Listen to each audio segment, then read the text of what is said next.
موضوع الدرس في مسألة التوحيد الألوهية سورة الإخلاص تفسير ابن كثير. الحمد لله رب العالمين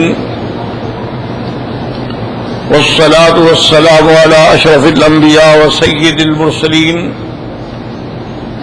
سيدنا محمد وعلى آله وأصحابه أجمعين. اللهم صل على سيدنا محمد وعلى آل سيدنا محمد كما صليت على إبراهيم وعلى آل إبراهيم في العالمين إنك حميد مجيد. أعوذ بالله من الشيطان الرجيم. بسم الله الرحمن الرحيم. قل هو الله أحد الله الصمد لم يلد ولم يولد ولم يكن له كفوا أحد. قال المؤلف والمفسر رحمه الله تعالى أدام النفع بعلومه وعلومكم في الدارين آمين إلى أن قال ذکر سبب نزولها وفضلها. قال الإمام أحمد حدثنا أبو سعيد محمد بن مير الصاغاني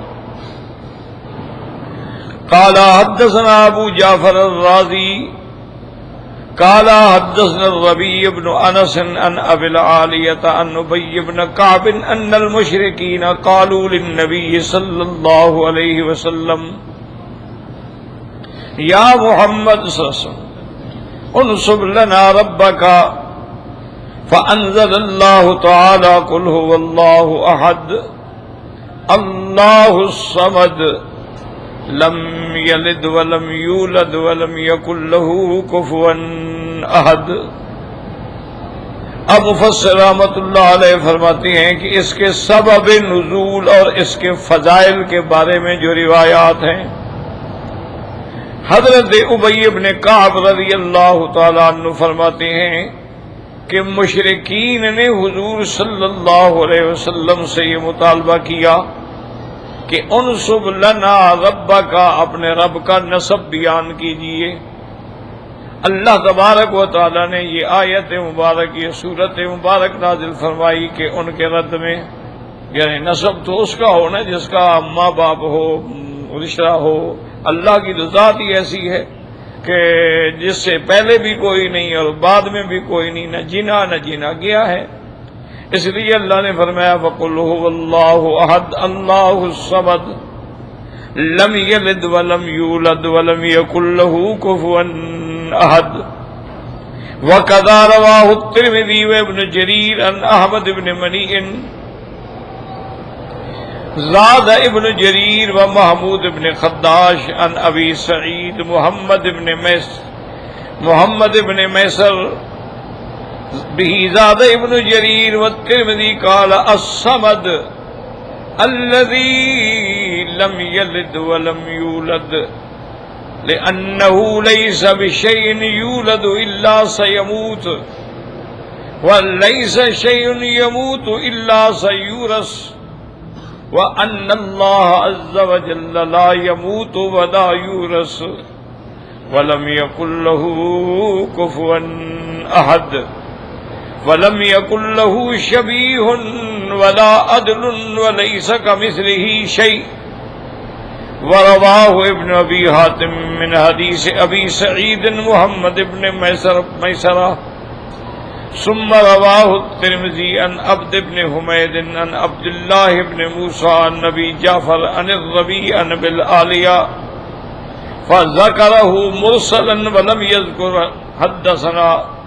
ثم قال الترمذي وهذا الصح من حديث ابي سعيد. اب مفسر رحمۃ اللہ علیہ فرماتے ہیں کہ امام ترمذی اور ابن جریر رحمۃ اللہ علیہ نے بھی یہ ذکر فرمایا ہے، لیکن اس میں انہوں نے یہ زیادہ روایت بھی فرمائی ہے کہ الصمد کا معنی یہ ہے لم یلد، نہ جینا گیا نہ جینا. نہ جنتا ہے نہ جینا گیا ہے، لأنه ليس شيء يولد إلا سيموت، جو پیدا ہوگا اس پہ تو موت آئے گی، اور جس پہ موت آئے گی تو پھر اس کی وراثت بھی تقسیم ہوگی، اور اللہ کی تو ذات ایسی ہے جس پہ نہ کبھی موت آئے نہ کبھی فنا آئے اور نہ کوئی اس کا وارث ہے۔ وَلَمْ يَكُنْ لَهُ كُفُوًا أَحَدٌ، یعنی کوئی اس کا ہمسر نہیں۔ وَلَمْ يَكُنْ لَهُ شَبِيهٌ وَلَا عَدْلٌ، اللہ تبارک و تعالیٰ کا کوئی شبیہ نہیں، کوئی برابر نہیں۔ وَلَيْسَ كَمِثْلِهِ شَيْءٌ، اور اللہ تعالیٰ کی کوئی مثل نہیں، مثال نہیں۔ اس کو امام ترمذی فرماتے ہیں کہ یہ حدیث ابی سعید سے اس سند کے ساتھ زیادہ بہتر ہے۔ حدیث آخر فی معناہ، قال الحافظ ابو یعلا الموصلی حدثنا سریج بن یونس قال حدثنا اسماعیل بن مجالد عن سماک عن مجالد عن الشعبی عن جابر رضی اللہ تعالی عنہ ان اعرابیا جاء الى النبی صلی اللہ علیہ وسلم فقال انصب لنا ربک،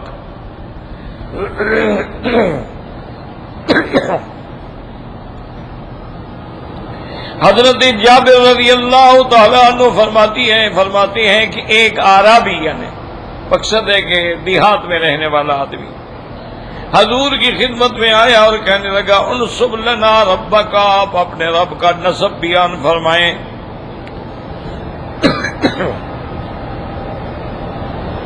فأنزل الله عز وجل قل هو الله أحد إلى آخرها، إسناد متقارب۔ وقد رواه ابن جرير عن محمد بن عوف عن سريج فذكره، وقد أرسله غير واحد من السلف، بعض مرسل روایت نقل فرمائی۔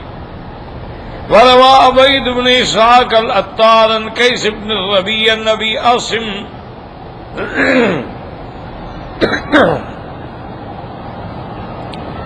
عن ابی وائل عن ابن مسعود رضی اللہ تعالی عنہ قال قالت قریش لرسول اللہ صلی اللہ علیہ وسلم انصب لنا ربک، فنزلت هذه السورة قل هو الله احد۔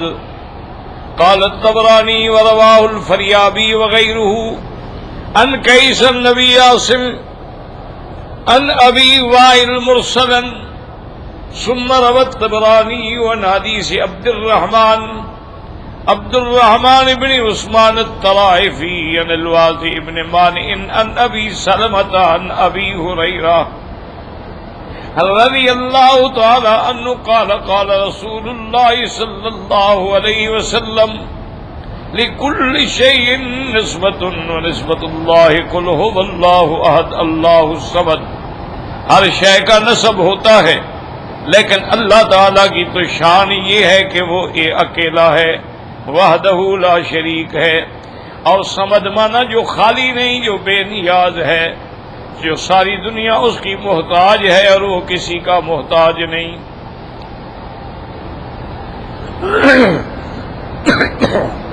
حدیث آخر فی فضلها، قال البخاری حدثنا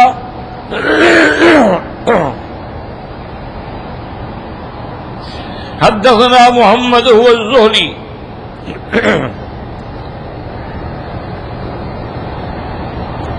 حدثنا احمد بن صالح قال حدثنا ابن وهب قال اخبرنا عمرو بن ابي هلال ان ابا الرجال محمد بن عبد الرحمن حدثه عن امه عمرة بنت عبد الرحمن وكانت في حجر عائشة زوج النبي صلى الله عليه وسلم عن عائشة رضي الله تعالى عنها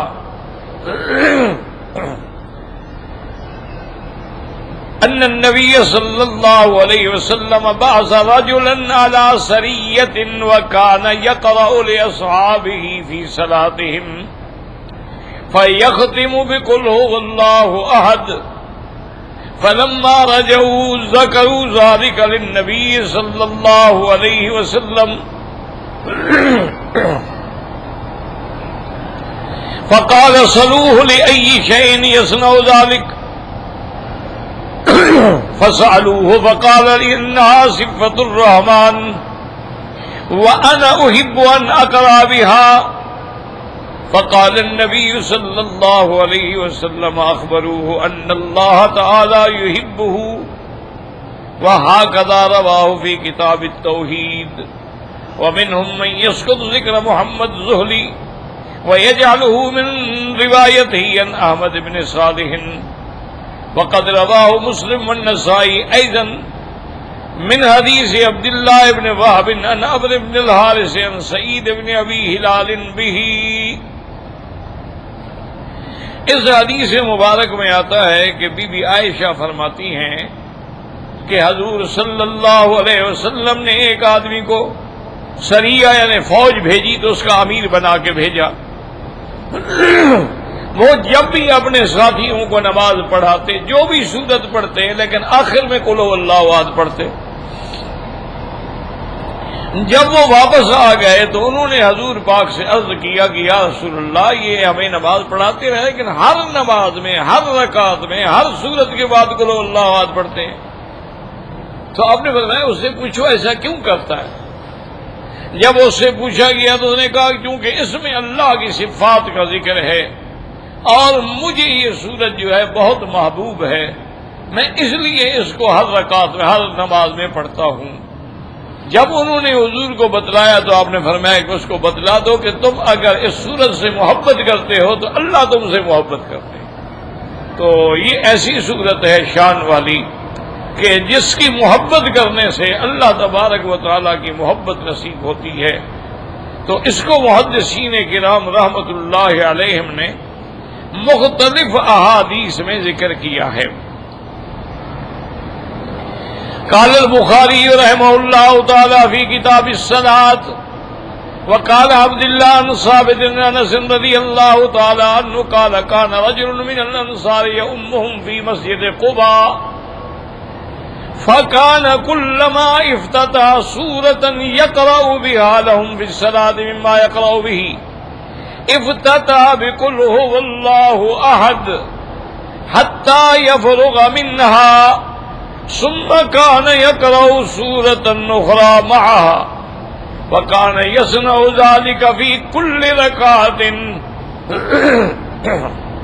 فكلمه وصحابه فقالوا إنك تفتتح بهذه السورة ثم لا ترى أنها تجزئك حتى تقرأ بالأخرى فإما أن تقرأ بها وإما أن تدعها وتقرأ بأخرى فقال ما أنا بتاركها إن أحببتم أن أؤمكم بذلك فعلت وإن كرهتم تركتكم وكانوا يرون أنه من أفضلهم وكرهوا أن يؤمهم غيره.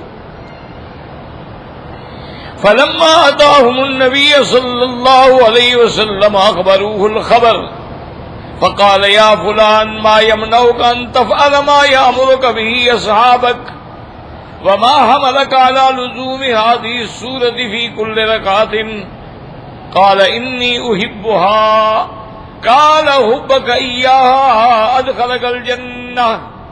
اب امام بخاری رحمت اللہ علیہ نے کتاب الصلاۃ میں ذکر فرمایا ہے کہ ایک انصاری تھے جو مسجد قباء میں امام تھے اور وہاں وہ نماز پڑھاتے تھے.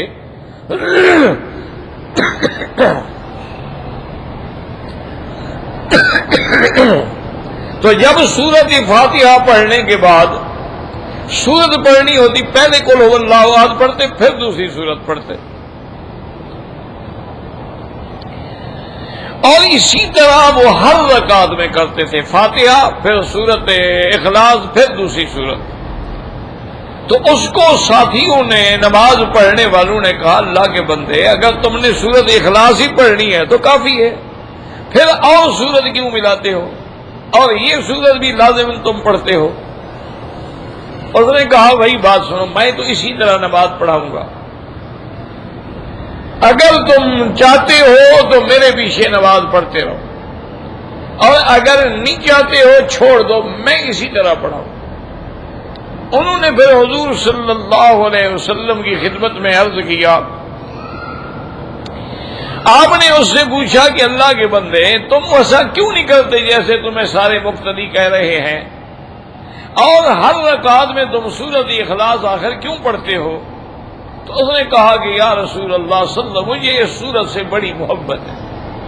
آپ نے فرمایا تو انشاءاللہ اس کی محبت جو ہے تمہیں جنت میں داخل کر دے گی. تو سورۃ الاخلاص جو ہے اس کے بڑے فضائل ہیں جو علماء کرام نے روایات سے ثابت کیے ہیں. ہکذا رواہ البخاری تعلیقا مجزوما به وقد رواه ابو عیسی الترمذی فی جامعہ عن البخاری عن اسماعیل ابن ابی اویس بن عبد العزیز بن محمد الدراوردی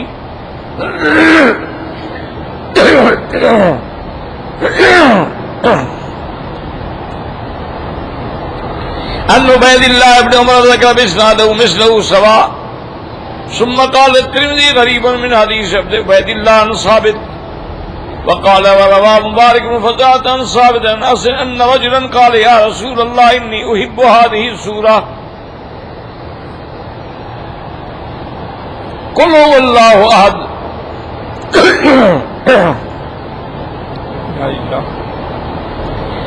قال ان حبك اياها ادخلك الجنة، اس کی محبت تمہیں جنت میں داخل کرے گی. وهذا الذي علقه الترمذي قد رواه الامام احمد في مسنده متصلا فقال حدثنا ابو النضر قال حدثنا مبارك بن فضالة عن ثابت عن انس رضي الله تعالى عنه قال جاء رجل الى رسول الله صلى الله عليه وسلم وقال اني احب هذه السورة قل هو الله احد. اس نے کہا کہ یا رسول اللہ سے مجھے اس سورت سے محبت ہے. فقال رسول اللہ صلی اللہ علیہ وسلم حبک ایہا ادخلک الجنہ، کہ اس کی محبت ہی تمہیں جنت میں داخل کرے گی.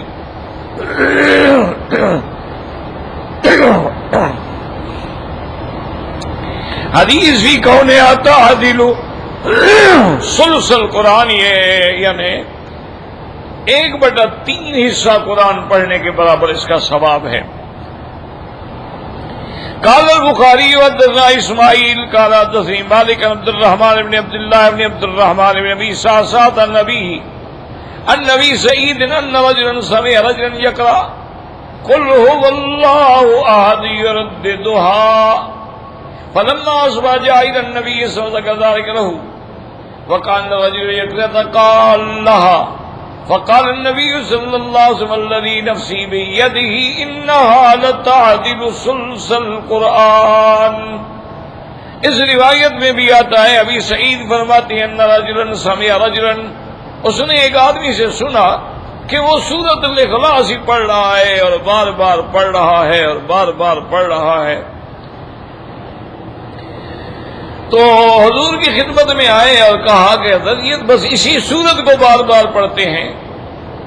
تو حضور پاک نے فرمایا والذی نفسی بیدہ، مجھے قسم ہے اس ذات کی جس کے قبضہ قدرت میں میری جان ہے، انہا لتعدل ثلث القرآن، یہ ثلث قرآن کے برابر ہے. یعنی اندازہ کریں گویا کہ جس نے 3 دفعہ پڑھ لی تو پورے قرآن کا ثواب اس کو مل گیا. تو یہ اتنی عظیم نعمت اور شان والی صورت ہے. قال اخبرني اخي قتادة بن نعمان عن النبي صلى الله عليه وسلم وقد رواه البخاري ايضا عبد الله بن يوسف القعنبي ورواه ابو داود القعنبي والنسائي عن قتيبة كلهم عن مالك به وحديث قتادة بن نعمان يسند النسائي من طريقين اسماعيل بن جعفر عن مالك به.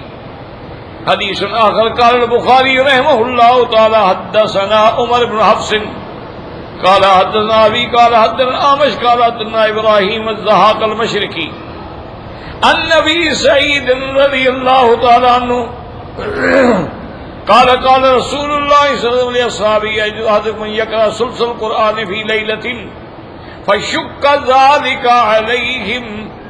امام بخاری رحمۃ اللہ علیہ نے اس سند کے ساتھ ابی سعید رضی اللہ تعالیٰ عنہ سے روایت کی ہے کہ حضور پاک نے اپنے صحابہ سے فرمایا یار تم اس بات سے عاجز ہو کہ ہر رات میں تیسرا حصہ قرآن پڑھ لو. تو ان کو بڑا مشقت گزری کہ روزانہ یعنی 10 پارے منزل پڑھنی جو ہے وہ مشکل ہو جائے گی. اینا یطیق ذلک یا رسول اللہ؟ فقال اللہ الواحد الصمد، یعنی یہ سورت جو ہے سلسل قرآن کے برابر ہے. تفرد باخراجہ البخاری من حدیث ابراہیم بن یزید النخعی والضحاک بن عبد اللہ والضحاک بن شرحبیل الحمدانی المشرقی کلاہما نبی سعید قال الفربری سمیت ابا جعفر محمد بن ابی حاتم وضحاک ابی عبد اللہ قال قال ابو عبد اللہ البخاری عن ابراہیم مرسل والضحاک مسند. تو اس صورت مبارک جو ہے یاد رکھیں کہ اس کی بڑی شان ہے اور بڑی عظمت ہے،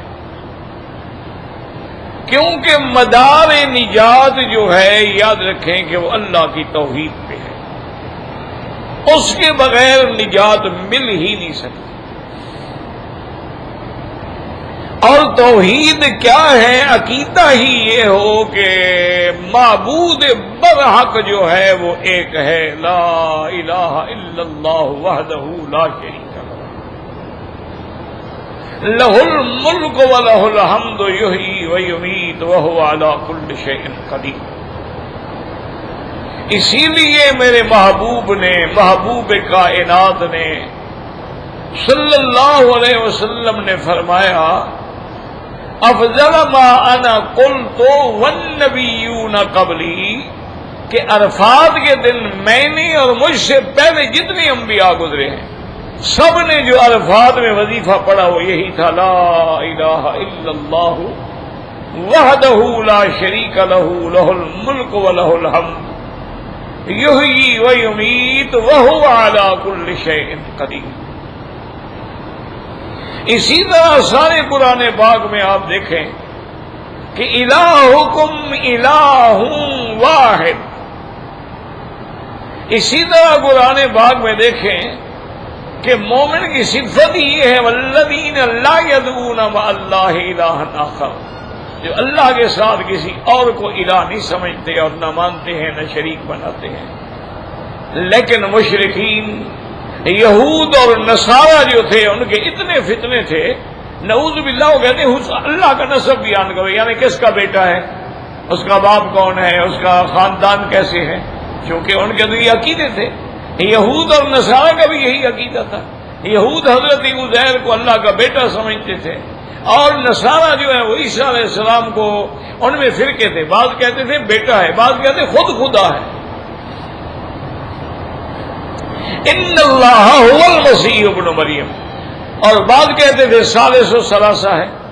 اور مشرکین کہتے تھے کہ جتنے فرشتے ہیں یہ سب اللہ کی لڑکیاں ہیں، اسی لیے تو ہمیں نظر نہیں آتے نا، اللہ نے چھپائی ہوئی ہیں لڑکیاں جو ہیں.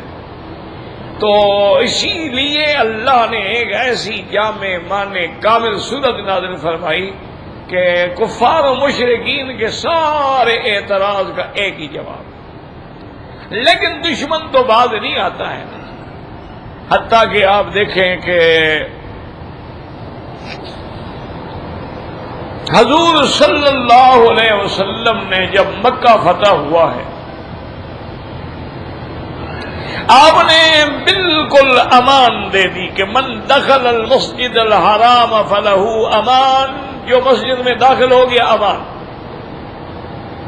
من دخل دار ابی سفیان فلہ امان، جو ابی سفیان کی حویلی میں داخل ہو گیا امان.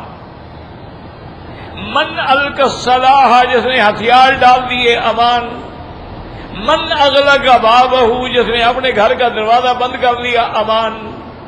عورت کے لیے امان، بچوں کے لیے امان، بوڑھوں کے لیے امان امان امان ہو گئے. لیکن حضور نے فرمایا تھا کہ یہ 15 آدمی ایسے ہیں اگر یہ کعبے کے غلاف کے نیچے بھی چھپے ہوئے ہوں تو ان کے لیے امان نہیں ہے. اینما ثقفوا اخذوا وقتلوا تقتیلا، ان کو قتل کیا جائے.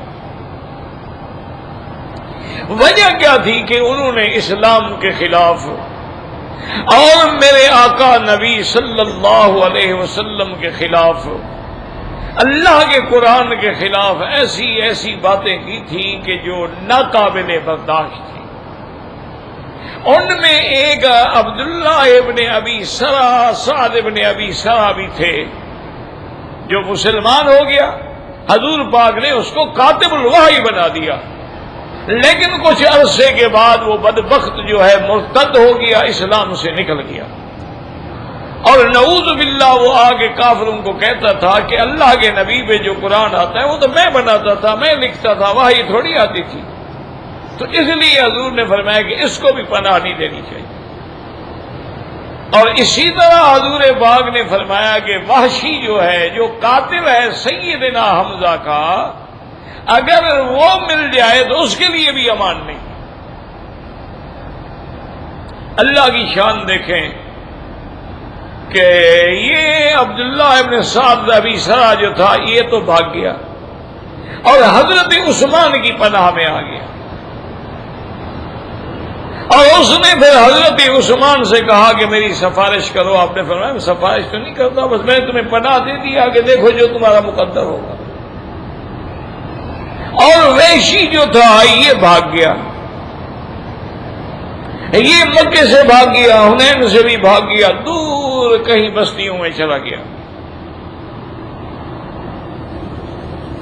وہاں ایک دن اپنے ساتھیوں کو ملا تو کہنے لگا کہ بھائی میرے دل میں اسلام کی حقانیت جو ہے وہ واضح ہوتی جا رہی ہے، میں اسلام لانا چاہتا ہوں، لیکن میرے گناہ ایسے ہیں کہ مجھے امید نہیں ہے کہ میرا اللہ مجھے معاف کرے. ایک صحابی نے قرآن کی یہ آیات مبارک پڑھی کہ والذین لا يدعون مع اللہ الہا آخر ولا يقتلون النفس التي حرم اللہ الا بالحق ولا يزنون ومن يفعل ذلك يلقى أثاما. اللہ نے فرمایا مومن تو وہ ہے جو اللہ کے ساتھ کسی کو شریک نہ کرے اور کسی کا ناحق قتل نہ کرے، زنا نہ کرے. جس نے یہ چیزیں کی اس نے بہت بڑے گناہ کو ہاتھ ڈالا ہے، ہلاک ہوگا.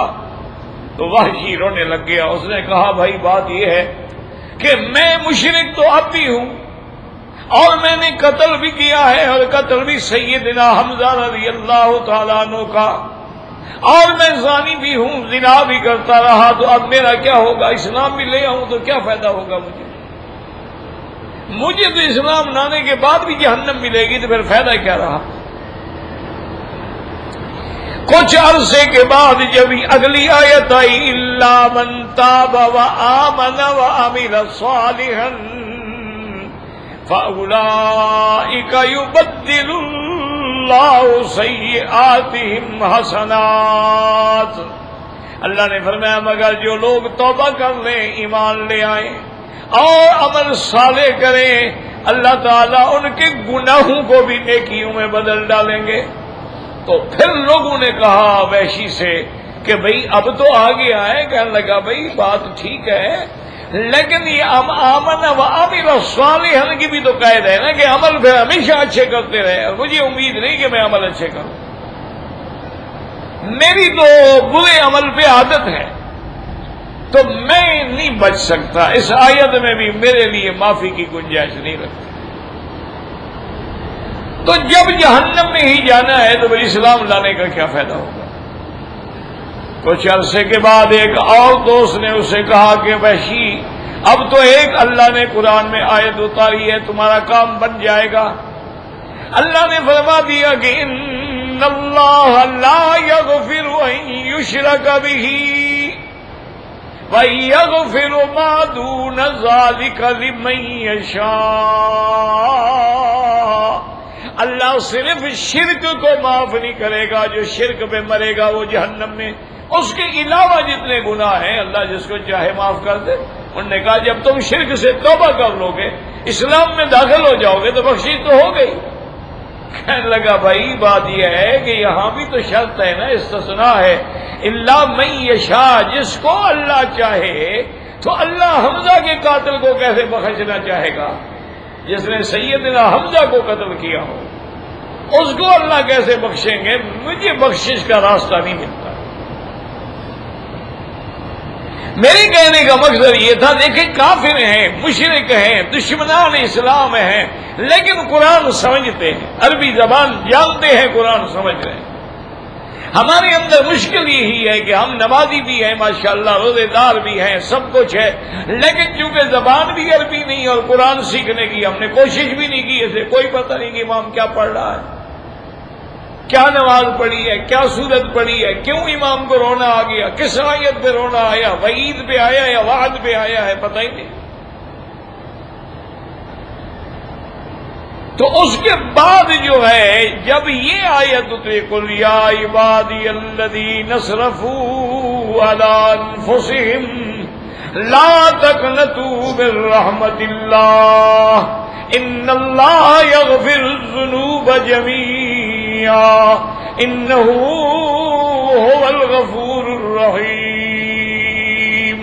اللہ نے فرمایا میرے مدنی میرے بندوں کو بتا دیں، اپنے جانوں پہ ظلم کر چکے ہو تو میری رحمت سے نا امید نہ ہو جائے، میں سب گناہ معاف کرنے کے لیے دیا، تم آؤ تو صحیح میرے دروازے پہ، تم توبہ تو کرو، رجوع تو کرو، ہم تو بخشنے کے لیے تیار ہیں۔ تو ایک دوست نے آگے وحشی کو یہ آیت سنائی، کہنے لگا اب معلوم ہوتا ہے میرا کام بن جائے گا، کیوں؟ اللہ نے وعدہ کر دیا ہے سارے گناہ بخشنے کا۔ تو وحشی بہرحال آیا اور حضور صلی اللہ علیہ وسلم تشریف فرما تھے اور کہنے لگا یا رسول اللہ ابسط یدک یا رسول اللہ، حضور ہاتھ دیں اور میں اسلام لانا چاہتا ہوں۔ آپ نے فرمایا تم وحشی ہو محارب؟ انہوں نے کہا ہاں یا رسول اللہ۔ اور تم نے حضرت حمزہ کو قتل کیا تھا؟ تو وحشی نے کہا کہ ہاں یا رسول اللہ، ان اللہ کرمہ بیدی ولم یہنی بیدیہ۔ کیسی بات کی؟ کہنے لگا کہ یا رسول اللہ، اللہ نے میرے ہاتھوں سے اس کو شان بخشی کہ میں نے قتل کیا، وہ تو شہادت کا مرتبہ پا گیا نا، وہ تو اس عظیم مرتبے پہ پہنچا، اور میں بچ گیا۔ اگر میں اس کے ہاتھوں سے قتل ہوتا تو میں تو ذلت کی انتہا میں گر جاتا، پھر میرے لیے تو کوئی ٹھکانہ ہی نہیں تھا، میں تو جہنم میں جاتا۔ تو یہ اللہ کا فیصلہ تھا۔ حضور پاک صلی اللہ علیہ وسلم نے اس کو اسلام پڑھا دیا، کلمہ پڑھا دیا اور فرما دیا کہ وحشی الاسلام یہدم ما کان قبلہ، جب آدمی اسلام لے آتا ہے تو اس سے جو پہلے گناہ ہے اللہ سارے معاف کر دیتے۔ حضور صلی اللہ علیہ وسلم نے اس کے اسلام لانے کے بعد کہا کہ دیکھو وحشی، میں تمہیں ایک بات کہتا ہوں، اب تم مسلمان ہو، اب تم اسلام میں داخل ہو چکے ہو، لیکن جب مجھے تمہاری شکل نظر آتی ہے نا تو اپنے چچا کی وہ وحشت ناک شہادت جو ہے مجھے یاد آتی ہے کہ چونکہ اس نے صرف شہید نہیں کیا تھا، ٹکڑے ٹکڑے کر ڈالا تھا اور سینہ چاک کر کے باقاعدہ آپ کا کلیجہ بھی نکالا گیا، چونکہ ہند زوجت ابی سفیان نے اس کو معمور کیا تھا۔ تو حضور پاک نے فرمایا کہ مجھے سیدنا حمزہ کی وہ کیفیت جو تھی نا میرے سامنے وہ آ جاتی ہے، تو اگر تم میرے سامنے نہ آیا کرو، تھوڑا دور بیٹھ جایا کرو جہاں میری نظر نہ پڑے تم پر، تو یہ تمہاری مہربانی ہوگی، ورنہ اب تم مسلمان ہو۔ تو وحشی نے کہا کہ بہت اچھا یا رسول اللہ، اگر میرے دیکھنے سے آپ کو تکلیف ہوتی ہے تو میں اب آپ کے سامنے کبھی نہیں ہوں۔ تو پھر جتنا دن رہا تو دور کسی جگہ بیٹھتا تھا جہاں حضور پاک کی نظر نہ پڑے اس میں، اور اس کے بعد وہ چلا گیا۔ اللہ کی شان دیکھیں کہ زمانہ تھا حضرت سیدنا ابی بکر کا رضی اللہ تعالی عنہ، اور آپ کے زمانے میں مسیلمہ بن الکذاب اس جھوٹے نبی کے ساتھ مقابلہ ہوا اسلام کی فوج کا. 70,000 کی فوج اس زمانے میں تھی مسیلمہ بن الکذاب کی. یہ خیال نہ کیا کرو جھوٹے ہوتے ہیں، ان کے پاس طاقت بھی ہوتی ہے، ان کے لوگ ماننے والے بھی ان کو مل جاتے ہیں. اب پوری دنیا میں دیکھ لو قادیانی کو ماننے والے نہیں مل گئے. کتنے غریب ملک ہیں جہاں قادیانیوں نے ڈیرا ڈالا ہوا ہے، ان کے لیے ہسپتالیں ہیں، وظیفے ہیں، روٹی ہے، تنخواہ ہے، وہ بیچارے قادیانی ہو جاتے ہیں. تو جب مسلمانوں کا لشکر بالکل آمنے سامنے کھڑے تھے، مسلمہ کا لشکر ایک طرف تھا، مسلمانوں کا لشکر ایک طرف تھا، تو بعض صحابہ کہتے ہیں کہ ہم نے دیکھا دور سے ایک گھوڑے سوار گھوڑے پہ آ رہا ہے، اور گھوڑا بھی شاندار ہے، اور وہ ایسے آ رہا ہے کہ جیسے گھوڑا دوڑ نہیں رہا بلکہ اڑ رہا ہے. اور وہ کہتے ہیں کہ ہم سوچ رہے تھے کہ بھئی یہ کون ہے، کہاں سے آ رہا ہے، کدھر جائے گا، اس کا کیا ارادہ ہے. کہتے ہیں ہم ابھی اسی طرح سوچ رہے تھے کہ وہ آیا اور دونوں لشکروں کے درمیان میں اپنا گھوڑا ڈالا. اس نے ڈاٹھا باندھا ہوا تھا اور ہاتھ میں اس کے نیزہ تھا. وہ نیزہ جو ہے اس نے مسیلمہ بن الکذاب کے ناف کے نیچے جو ہے نیزہ مارا. وہی ایک نیزہ جو تھا اس کی ہلاکت کے لیے کافی ہو گیا، وہ اندر نکل گیا اور اتنا بڑا سوراخ ہو گیا.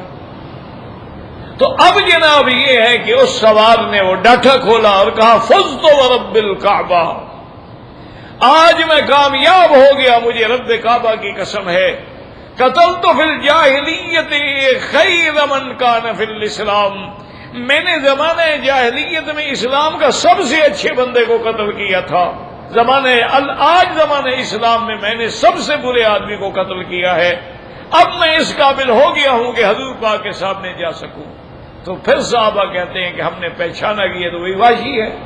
تو اللہ نے اس کے ہاتھوں پہ، اور اندازہ کریں کہ وحشی کہتا ہے کہ وہ نیزہ جس سے میں نے حضرت حمزہ کو شہید کیا تھا وہی میں نے چھپا کے رکھا ہوا تھا، اور آج بھی میں نے وہی نیزہ استعمال کیا اور حضور کے دشمن کو، جھوٹے نبی کے دعوے کرنے والے کو میں نے مارا، اور اس کی موت کا ذریعہ اللہ نے مجھے بنا دیا. تو اس لیے ہمیشہ یاد رکھیں کہ توحید ایک ایسی چیز ہے کہ بس کلمہ پڑھنے سے انقلاب آ جائے. دیکھو ساری دنیا میں انقلاب آئے ہیں، روس میں بھی انقلاب آیا، فرانس میں بھی انقلاب آیا، اور ممالک میں بھی انقلاب آئے. تو وہ انقلاب جو تھے نا، یاد رکھو کہیں معاشی انقلاب تھا، کہیں یہ سوشلزم کا اور اس کے بعد کمیونزم کے انقلابات تھے. اصل انقلاب تو میرے مدنی پاک لائے ہیں کہ جس نے سر سے لے کر پاؤں تک کایا ہی پلٹ دی. یعنی وہ لوگ جو اپنے بچیوں کو زندہ دفن کرتے تھے وہ دوسروں کی بچیوں کے محافظ بن گئے، دوسروں کی بچیوں کی حفاظت کرنے والے بن گئے. اور جو لوگ جو ہیں قتل اور شراب اور زنا میں جتے ہوئے تھے، پھر ساری زندگی کبھی ناحق قتل نہیں کیا، کبھی شراب کو ہاتھ نہیں لگایا، کبھی زنا کے قریب نہیں گئے، تصور بھی نہیں کر سکتے، ہر چیز چھوڑ دی. یہ انقلاب تھا کہ جب آدمی میں انقلاب آئے تو سر سے لے کر پاؤں تک عقیدہ بھی بدل جائے، اعمال بھی بدل جائے، سیرت بھی بدل جائے، صورت بھی بدل جائے. یہ انقلاب اگر نصیب ہوا ہے تو صرف حضور پاک پر، اللہ کے قرآن کی برکت سے کہ جس نے قرآن پڑھا پھر انقلاب آ گیا. اب دیکھیں کتنی مختصر صورت ہے اور کتنی شان ہے کہ ایک دفعہ پڑھو تو سلسل قرآن کا ثواب مل جائے، اور 3 دفعہ پڑھو تو گویا پورے قرآن کا ثواب مل جائے. اور اسی طرح انشاءاللہ ابھی حدیث آئے گی، ہم پڑھیں گے کہ یہ سورت مبارک جو ہے اس کو پڑھ کر، یا اگر حدیث میں جو لفظ ہے کہ اللہم انی اشہدک بانک انت اللہ لا الہ الا انت الاحد الصمد الذی لم یلد ولم یولد وَلَمْ يَكُنْ لَهُ كُفُوًا أَحَدٌ، یہ پڑھ کے دعا مانگے تو اللہ تبارک و تعالیٰ اس کی دعا کو قبول فرماتے ہیں. اس لیے بعض علماء فرماتے ہیں کہ اسی میں اسم اعظم ہے.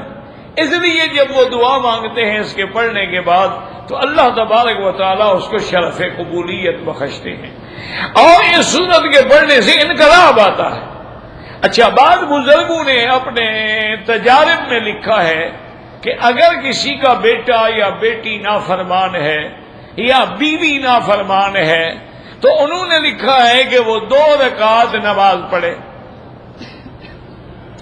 اور ہر رکعت کے اندر سورت فاتحہ کے بعد 3 دفعہ قل هو اللہ احد یہ سورت پڑھے، اور جب نماز ختم کر لے تو اس وقت 100 دفعہ یہ پوری سورت پڑھے۔ پوری سورت جو ہے قل هو اللہ احد اللہ الصمد لم یلد ولم یولد ولم یکن له کفوا احد، تسبیح سے یہ ہاتھ میں گنتا جائے۔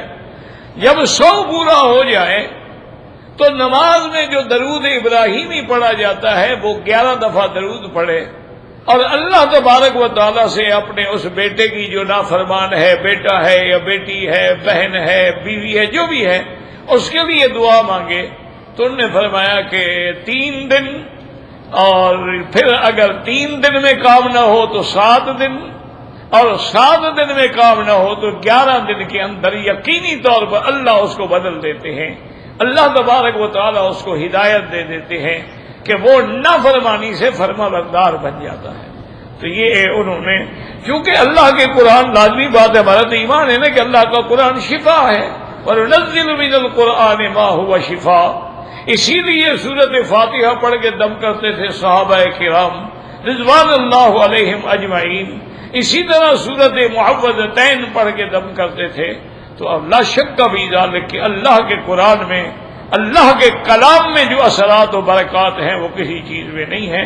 یعنی 2 رکعت نماز پڑھے، ہر رکعت میں 3 دفعہ یہ سورت پڑھے، اور سلام پھیرنے کے بعد 100 دفعہ سورت پڑھے، درود شریف پڑھے اور دعا مانگے، کوئی مشکل نہیں۔ اچھا، دن ہو تو کوئی حرج نہیں، رات ہو تو کوئی حرج نہیں، یعنی اس کو جب موقع ملے پڑھنے کا کوئی پابندی بھی نہیں ہے کہ ہر حال میں رات کو پڑھنا ہے یا ہر حال میں تہجد میں پڑھ، اللہ کا قرآن ہے۔ اور ویسے بھی قرآن میں یہی کہتا ہے کہ وَاسْتَعِینُوا بِالصَّبْرِ وَالصَّلَاةِ، اگر کوئی مصیبت آ جائے صبر بھی کرو اور نماز سے مدد پکڑو۔ اسی لیے جب بڑی بڑی مصیبتیں آتی تھیں، مثلا چاند گرہن ہو گیا، سورج گرہن ہو گیا، بارشیں بند ہو گئیں، تو فوراً حضور نماز کا حکم دیتے تھے اور نماز کھڑی ہو جاتی تھی۔ تو نماز ایک ایسی نعمت ہے، اور پھر نماز میں جب وہ سورۃ الاخلاص پڑھتا ہے تو اس کے اپنے برکات و ثمرات ہیں۔ تو اس لیے علماء نے اپنے اپنے تجارب میں، اپنے اپنے مجربات میں لکھا ہے کہ ہم نے جب بھی اس پہ عمل کیا ہے تو اللہ پاک نے کامیاب فرمایا ہے۔ واللہ اعلم۔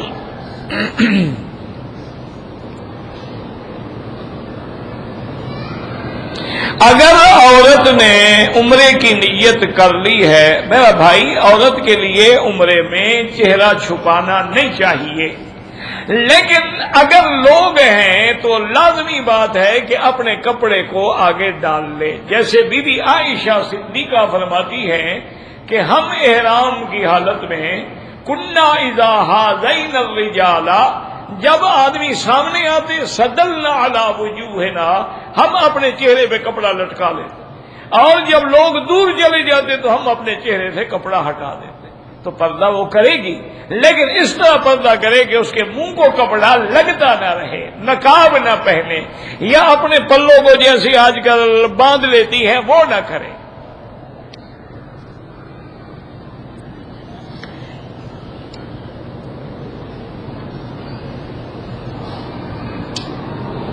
اگر ہم قرآن ختم کر کے اپنے رشتہ دار جو فوت ہو گئے ان کو بخشیں، بالکل ثواب ملتا ہے، اور یاد رکھو کہ ائمہ ثلاثہ کے نزدیک ثواب پہنچتا ہے، یعنی امام ابو حنیفہ، امام احمد بن حنبل اور امام مالک رحمۃ اللہ علیہ۔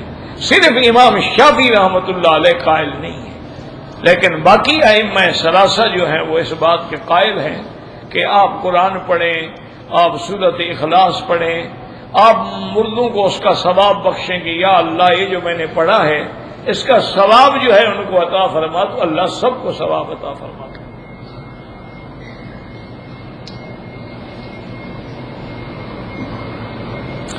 شیطان اور جن جو ہے وہ ایک ہے یا دو ہیں میرا بھائی، بات سمجھو، اصل وہ جن ہے۔ اللہ کے قرآن میں ہے کہ کان من الجن ففسق عن امر ربہ، شیطان جو ہے یہ جن ہے، لیکن ان جنات میں جو متمرد اور شرارتی ہو جاتے ہیں اس کو شیطان کہا جاتا ہے، ورنہ اصل تو ان کی جن ہے، سارے جن ہیں وہ، اور وہ وساوس بھی ڈالتے ہیں۔ شیطان جیسے انسانوں میں وسوسہ ڈالتا ہے وہ جنوں میں بھی وسوسہ ڈالتا ہے، بالکل ڈالتا ہے، کیوں نہیں ڈالتا؟ جس کو جو عادت ہے وہ باز آتا ہے، بلا جس کو جو عادت ہے وہ تو ڈالے گا وسوسہ، حتیٰ کہ جس نے آدم و حوا کو بھی نہیں چھوڑا، فوسوس لہم الشیطان، ان کو وسوسہ ڈالا۔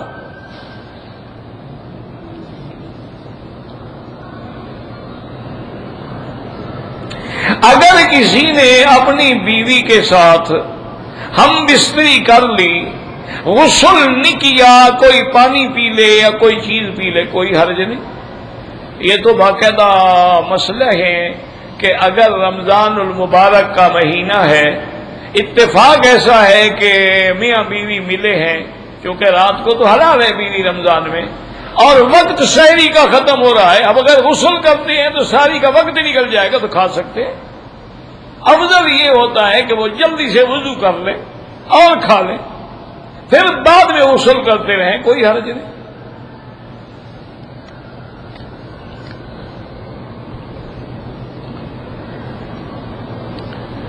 سجدے کے اندر اگر پہلا کلمہ کوئی پڑھے، سجدے کے اندر میرا بھائی اللہ تعالی نے جو فرمایا ہے سبحان ربی الاعلی، اور حضور پاک نے دعا تو کی ہے کہ یا مقلب القلوب والابصار ثبت قلبی علی دینک، اللہم لا مانع لما اعطیت ولا معطی لما منعت۔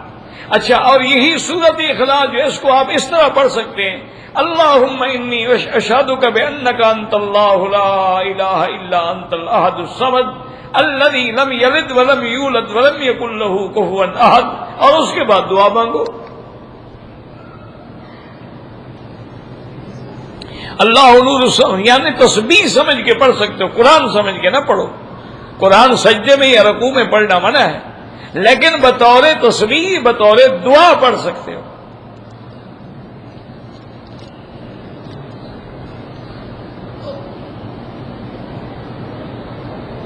کہتے جی کہ اگر دوران طواف ہم قرآن پاک ہاتھ میں لے کے پڑھیں میرا بھائی جائز ہے، لیکن حضور پاک نے نہیں پڑھا، ورنہ حضور تو یاد بھی پڑھ سکتے تھے نا۔ تو افضل یہ ہے کہ سبحان اللہ والحمد للہ لا الہ الا اللہ اللہ اکبر وللہ الحمد تسبیحات پڑھیں۔ اگر کوئی قرآن پڑھے تو منع نہیں ہے، جائز ہے، لیکن ہاتھ میں لے کر خوف ہوتا ہے کہ آدمی کی توجہ ادھر ہو جاتی ہے، کبھی دھکا لگ جاتا ہے، نعوذ باللہ کبھی بے ادبی اور توہین کا احساس ہو جاتا ہے، ورنہ تو جائز ہے۔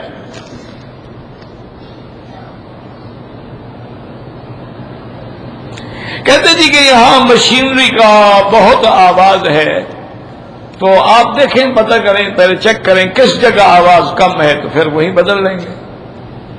پہلے آپ چیک تو کریں نا، محض یہ تو نہیں نا کہ اپنے اندازے سے ہم، چونکہ کام ہو رہا ہے اوپر، ہم اس کی طواف کے لیے، مطاف کے لیے بڑی یعنی تندہی سے کام ہو رہا ہے۔ امید ہے کہ رمضان سے پہلے پہلے جو ان کا پروگرام ہے اس کے 2 حصے بن جائیں گے، تیسرا حصہ جو ہے وہ اگلے سال مکمل ہوگا، تو اس سے یعنی مطاف انشاءاللہ اتنا بڑھ جائے گا اللہ کی رحمت سے کہ پھر طواف میں کوئی تکلیف نہیں ہوگی۔ اب دیکھیں نا، جیسے انہوں نے جمرات پہ انتظام کیا ہے، کتنی منزلیں بڑھا دی، اب کوئی حادثہ نہیں ہوتا، کوئی بندہ نہیں مرتا، کسی کو دھکا بھی نہیں لگتا، زبردستی مرنا چاہے تو الگ بات ہے، چھلانگ لگا دے، وہ تو پھر کوئی نہیں پکڑ سکتا نا جی، لیکن یہ ہے کہ اب رش کی وجہ سے نہیں مرتا۔ اسی طرح دیکھیں صفا مروہ میں بھی الحمدللہ انہوں نے کتنا انتظام کر دیا ہے، اس کی وجہ یہ ہے کہ ان کی جو دراسہ ہے، جو ریسرچ ہے، وہ یہ بتلاتی ہے کہ آنے والے 5 سالوں میں تقریباً حج اور رمضان میں 70 لاکھ حاجی آئیں گے، تو پھر ان کے لیے اسی طرح کے انتظام تو کرنے پڑیں گے۔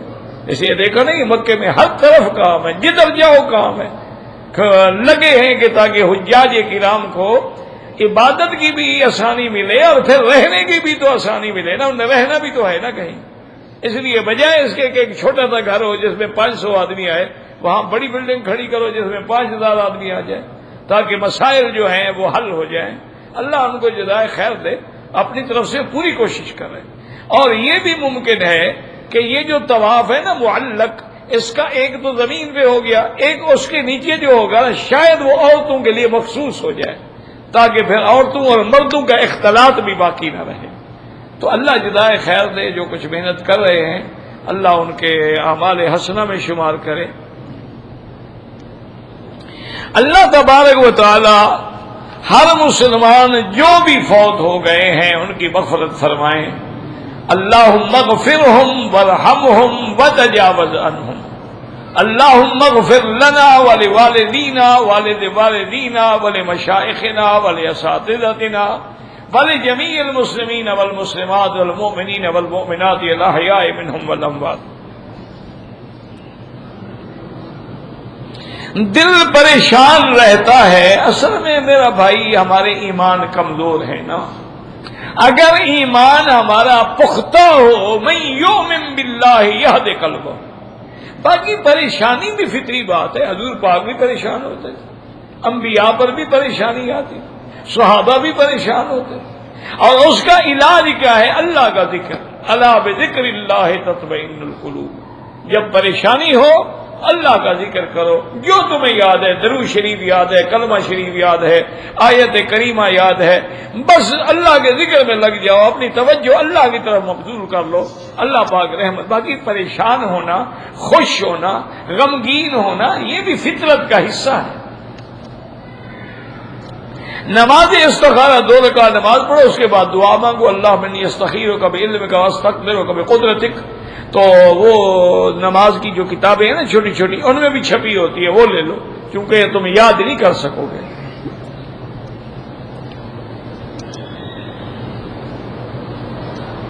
ہمارا بھتیجا ہے، اس کا نام صمد ہے، بالکل غلط ہے، عبد الصمد، منان ہے نہیں، عبد المنان۔ یہ تو اللہ کے نام ہے، بندے کا نام کیسے ہو سکتا ہے؟ موجودہ غلاف کعبہ والے حصے میں اور دیوار کے اندر کے حصے میں کوئی فرق نہیں، صرف حتیم کی جانب جو ہے وہ کعبے کے اندر کا حصہ ہے، یعنی 7 ہاتھ اگر دیوار سے پیمائش کی جائے تو وہ کعبۃ اللہ کے اندر کا حصہ ہے۔ قریش کے بعد پیسے کم ہو گئے تو انہوں نے عمارت جو تھی اس کو چھوٹا کر دیا۔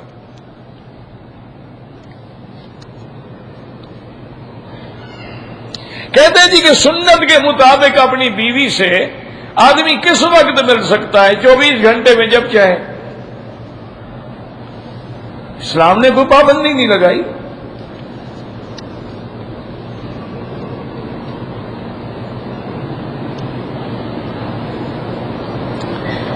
مسجد میں شیشہ لگوانا، ایسی چیز نہ لگائیں نمازی کے آگے کہ آدمی کا دل اس میں اٹک جائے، یعنی توجہ ادھر ہو جائے، وہ نہ ہو، صاف چیزیں ہوں جس میں انسان کی توجہ جو ہے وہ عبادت سے نہ ہٹے۔ اس لیے بعض علماء اور فقہاء اور اللہ والے جو ہیں وہ تو ایسی قالینوں پر بھی نماز نہیں پڑھتے، اوپر سفید کپڑا ڈال لیتے ہیں تاکہ ہماری نظر جو ہے بیل بوٹوں میں تو نہ الجھی رہے نا۔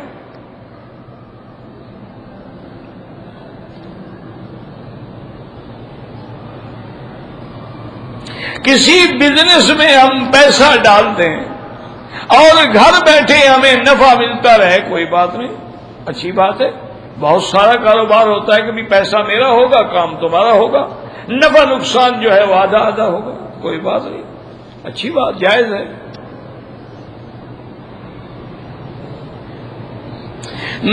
روضہ رسول اللہ پر صلی اللہ علیہ وسلم پر جب ہم صلاۃ و سلام پڑھتے ہیں بالکل حضور سنتے ہیں، صحیح حدیث مبارک میں موجود ہے، اور دور سے جو ہم پڑھتے ہیں درود شریف وہ اللہ فرشتے کے ذریعے حضور کو پہنچاتے ہیں۔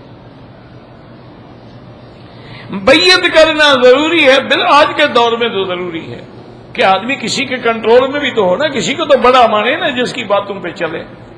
لیکن شرط یہ ہے کہ بیعت اس کی کرو جو صحیح معنی میں خود اتباع سنت پر پکا ہو، جس کا ہر قدم جو ہے سنت محمد مصطفیٰ پہ ہو، اور صحیح العقیدہ آدمی ہو. بالکل بیعت کرو، اس کی صحبت میں رہو. اللہ تبارک و تعالی اصلاح کر دیتے ہیں بندوں کی. بڑے بگڑے بندے صحیح ہو جاتے ہیں. جو لوگ فوت ہو گئے ان کے لیے حج بھی کر سکتے ہو، عمرہ بھی کر سکتے ہو، تلاوت بھی کر سکتے ہو، طواف بھی، جو بھی چاہو. نفلی عبادات ہے، جو مرضی آئے کرو، جو ہمت ہو کرو. اللہ تبارک و تعالی ان کو اس کا اجر عطا فرمائیں گے. واللہ اعلم. ربنا تقبل منا انك انت السميع العليم وتب علينا انك انت التواب الرحيم. یا حي یا قيوم یا ذا الجلال والاکرام یا ذا الجلال والاکرام.